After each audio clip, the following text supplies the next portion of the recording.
news we can use.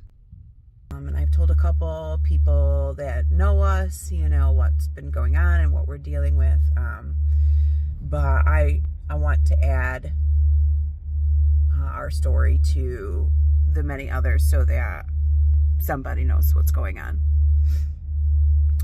My kids and I attempted to go to Toronto last week. I had an Airbnb. I had it for a little while, but I'm remote. My kids are remote. This time we did have our cats with us. It's going to be a longer stay. But we had all the documents for the cats too.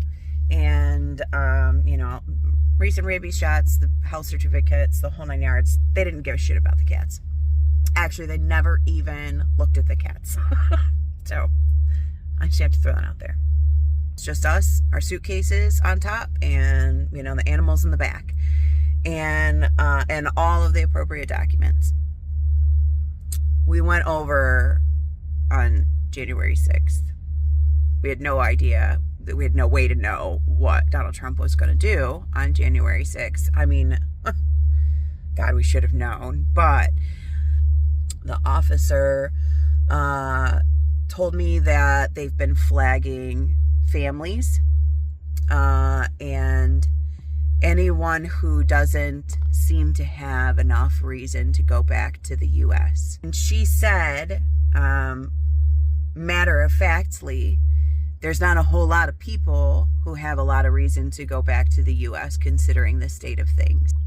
She also agreed lots of families are doing what we are doing, remote school and remote work, and so they're traveling. We're going to have to actually apply for a temporary resident visa and not use the global entry program.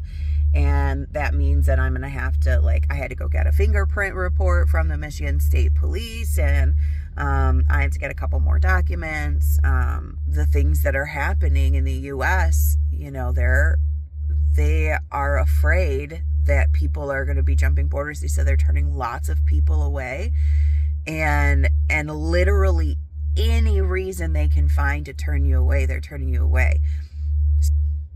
Afterwards, we came back to the U.S. side. I had to cancel my Airbnb in Toronto because it's an indefinite, I don't know when we're going to be able to try this again. It's an avenue that's cut off to us now. And one of the sales ladies was telling me that her son's fiance lives in Canada, in Ontario, and he's been traveling from Detroit to Ontario and back frequently. They told them that they had to pick a side because they're being flagged for their continuous back and forth, and that very soon they're not going to be allowed to go through either way. So she doesn't know when she's going to be able to see her son. It's really serious, you guys. They're shutting down the borders. They're not going to let us out.